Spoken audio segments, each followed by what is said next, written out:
What's up, guys? So I went on my Instagram earlier today and I asked you guys what questions you guys have about fitness and nutrition or working out or whatever it may be. And just because I want to help provide as much content as available for you guys and just help answer any questions that you guys might have. I know that like the fitness industry is just like he said, she said kind of thing. And since there's so many different things that work for, Susie down the street or Bill up the road, it's just kind of like people kind of want to know what is best because everybody is just so different. So just keep that in mind. Like I'm going to give the best general advice that I can give you, but just know that like your body is always specific to you, and there's stuff that's going to work for me that isn't going to be the best for you. And so just know that like everybody has a certain season that they're in, and the season of life that I'm in is intuitive eating. I don't track anymore, and that's just not how I live my life now, but I fully support someone who wants to track everything because I know that some people need that, some people don't. But yeah, I'm excited to answer these questions for you guys.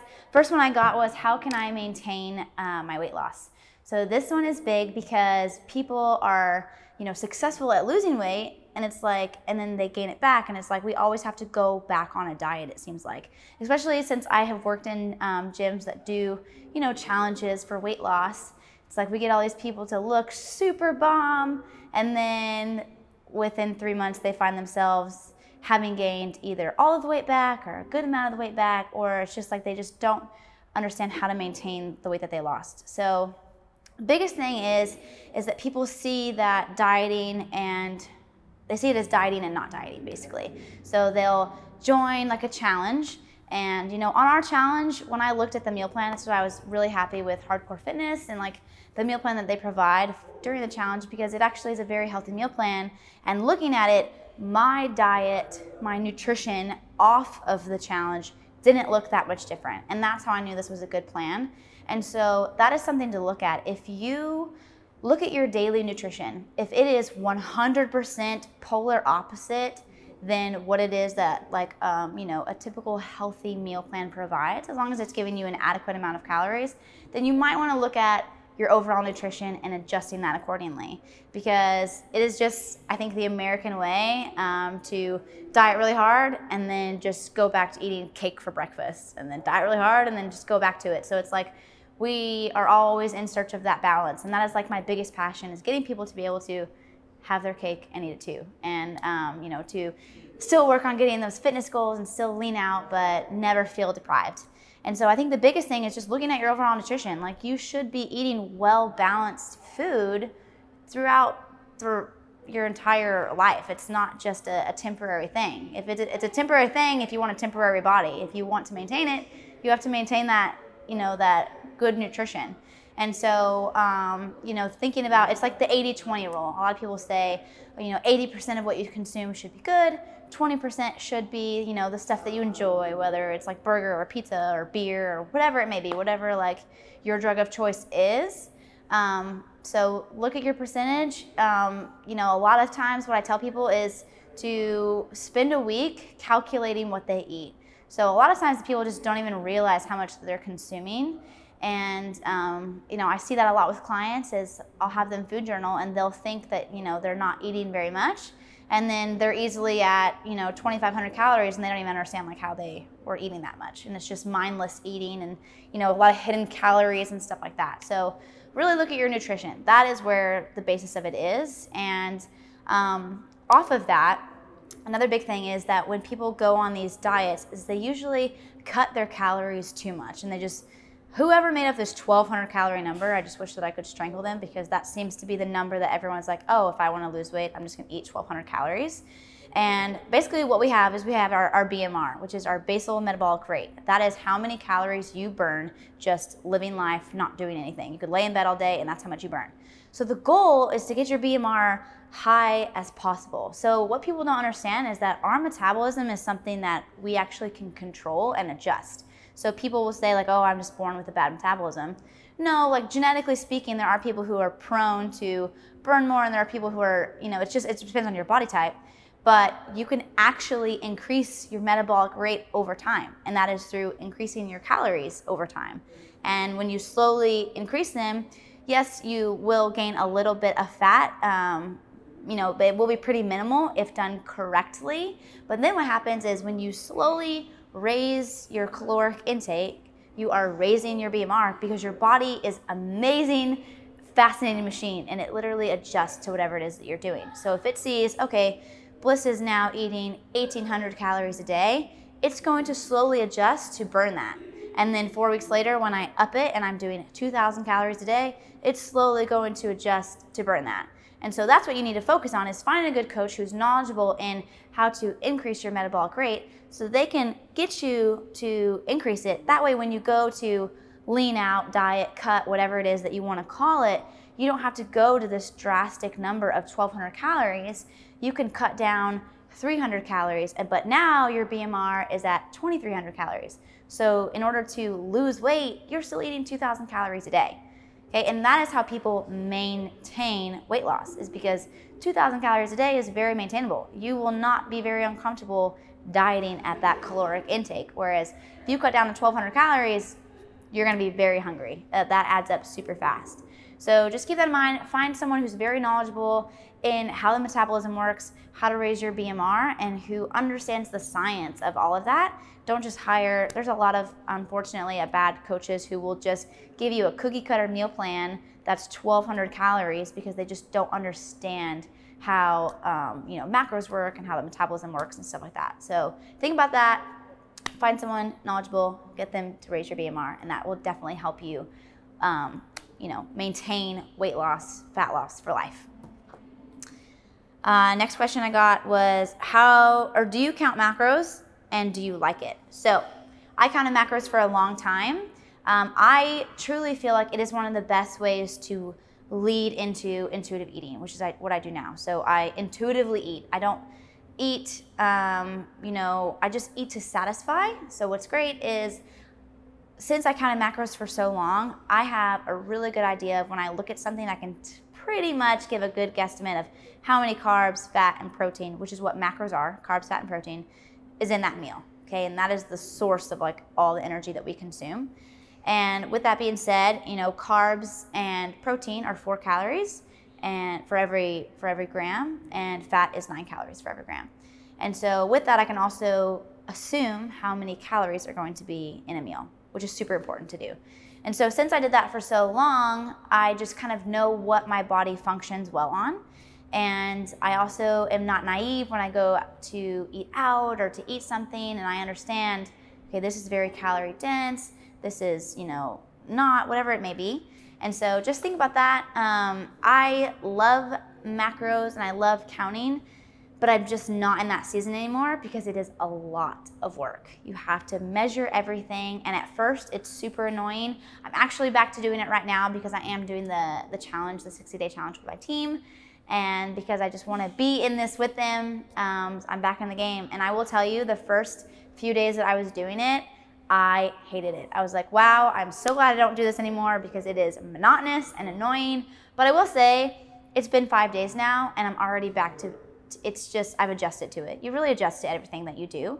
And so now I very mindlessly go to MyFitnessPal, I log in when I eat, and it just helps me stay on track. So if you're somebody who can keep track, or at least just force yourself to do it temporarily, just to kind of understand more about what food, the nutrition value in food, I highly suggest it. So I loved it, did it for a long time, I've weaned out of it, and it is great just to understand what food is and what is in food. So the next question I got was, how can I lose weight if I can't work out for very long? So what a lot of people probably don't know is that I do not work out a lot.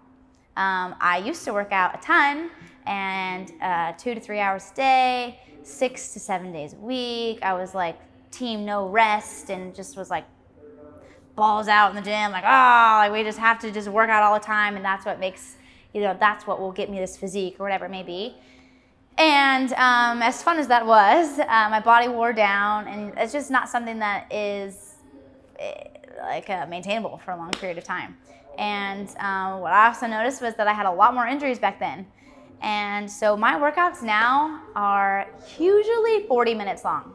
40 minutes, that is it. So it goes to show, I'm just very busy. And yes, I could make more time to work out, but I I really just don't need to right now. I'm not competing for anything. There's not anything that I'm working for. I'm really just maintaining and just, focusing on little things that I want to correct in my physique or make better. But I work out just for the overall fitness part. So 40 minutes a day, and it is high intensity. And with that, like, since I only have a short amount of time, it really makes me more intentional with, my workouts. So I don't really have time to kind of just toy around and do whatever. I have a specific amount of time that I really have to get it done. And so I suggest full body movements. Full body is honestly my favorite because the exhaustion comes really quick. You're working a ton of muscle groups at one time, so you're getting the max amount of calorie burn. So stuff that you could do is like thrusters, which with dumbbells or barbells, like that's a dumbbell squat up into a press. Dumbbell cleans, that's a squat into a curl. You could do a lunge into a raise. You could do burpees, and you could run 400 meters and then drop down and do as many push-ups as you can in 1 minute. Just stuff like that. Like, there's so many fun workouts online, and my conditioning program that I have here at Hardcore Fitness is tailored around that. The workouts are about 40 minutes long, and it is high intensity. And these, everyone who signed up, all my girls who signed up this month are just like going. And, but yeah, that is the best way to do it, I feel, because it's short and sweet. You're not here a long time. We're all busy. We all got better things to be doing. We got families and just stuff that we want to focus on. So, yeah, I don't have a lot of time either. So just think about, you don't have to have a lot of time. You don't even have to have equipment. There's just so many different things that you can be doing just with your own body. And that's what's funny is a lot of people find that the hardest exercises to do are body weight.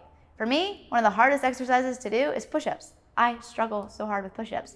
So here is a workout right here. Set a timer. You have 5 rounds, and you will set the timer for 1 minute. Do as many push-ups as you can. Take 1 minute of rest, and then do it again. As many push-ups as you can in 1 minute. Take 1 minute of rest, and you will find by that 5th minute, your upper body will be toast. And that was 5 minutes.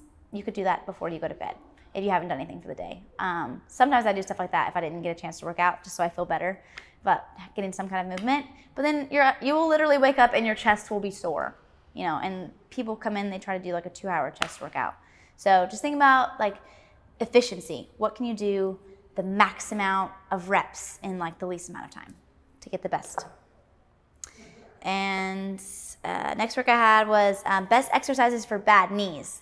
I have terrible knees. I'm actually supposed to have knee surgery in both of my knees, or at least that was what a doctor told me when I was like 21, 22, something like that. I was genetically born with crappy knees. My mom had both of her knees, surgery on both her knees. Basically, I was a runner back when I was like crazy skinny. I would just run all of the time, mainly due to I would eat something and be scared I was gonna get fat, so I would go run. But that's not what I'm talking about right now. I get distracted easily. But basically, I was running on the outside of my feet. And so instead of running here, I was running like this. I wore down the tendons on the outside of my knees.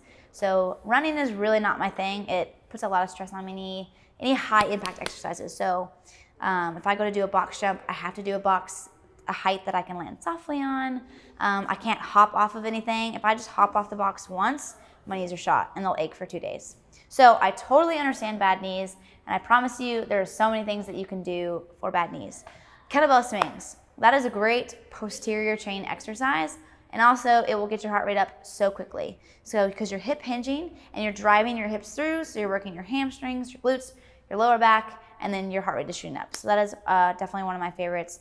Any really glute exercises that could be done with a band or on the ground, you have glute bridges and hip thrusts and single leg bridges and donkey kicks and rainbows. I have a video posted up on my Instagram's IGTV of a bunch of glute exercises that all of them are low impact on the knee. Ones that you're gonna wanna stay away from are usually like forward lunges, squats for some people, that's gonna put a lot of stress on their knee. Anything high impact. Step ups for some people can put a lot of stress in their knee. Those personally don't bother me. So Another one I really like to do is think about cardio. Like, so what she was meaning in that question was, how can I like lean out my legs? So you have the assault bike, you have the rower, you have a stationary bike. Do intervals on those, because that high intensity cardio and pumping your legs on those machines is going to lean out those legs, and they're all low intensity. So think about like the low intensity options, and there's just so many like floor movements that you can do for your legs that put not a lot of pressure in your knees at all. And then the final question I got is, this is a crazy question, and I know who asked this, and I think that she's so silly for asking this. She said, how old is too old to train? Which is the silliest question ever. There is no age. That is something that I have especially learned becoming a trainer, because there are 50 and 60-year-old people who are way more fit than I am, and I'm just like, wow. And a lot of them, what it's cool to find out is you see these people who are older and they're in phenomenal shape, and we always come to the assumption that they've always been that way, and what's really cool is they haven't. Like my best friend, Omar, he is like the most intense guy you will ever meet in the gym, and he's just an animal, and he like intimidates people. He's just so crazy in the gym. He was like 150 pounds heavier than he is now just 2 years ago. So there's no age. I read a story about a guy, he was like in his 80s, and he got into running in his 80s, which I don't suggest for everybody. Running is actually pretty hard on the body. But he went on to run like a marathon when he was like 90 years old, and he had never run a marathon before. And I just thought that was so gnarly and super inspiring. So like, there is no age, because age really is just a number. And the more physical activity that you do, as long as you're doing it safely and correctly, really that's what keeps you young. And that is, that's going to help make you a better parent, give you more energy for your kids, run around and do things with them. And that's what's going to get you moving well when you're older. So our bodies really start to slow down and ache and shut down. And usually it's because those people weren't moving. They're very stationary. They sat at their job for the last like 20 years, and they haven't been moving. And that's when their body really starts to take a toll on them. But you got these people who are in the gym consistently, and they're working on bettering their fitness. They're moving well when they're 60 plus years old, because they've developed their body into a moving machine. And so it's never too late to start. Trust me, I have learned that as a trainer. Like, most people who seem to be starting is those people who are in their late 40s. They're realizing their body is starting to ache, and they're like, I need to do something about this, or they really need to get this weight off, or whatever it is. And so please know, no matter what age you are, it's never too late to start. Start today, because a year from now, you will be so stoked that you did. So those are the questions that I got. I'm super grateful for you guys sending those in to me. You guys are awesome. Feel free to send me in more questions, and I will be doing a Q&A for you guys again soon. If you guys are looking to get in the gym with me, shoot me a direct message on Instagram, and I will get back to you about training styles that's going to be best for your goals. And then don't forget, I also have my ebook out, my booty building ebook, that is out for $19.99, which I'm so stoked for all of you girls who are doing it right now. You guys keep sending me your workouts and how well you're doing, and it just gets me so stoked for you guys. So keep up the hard work. You guys are all killing it. Stay gnarly.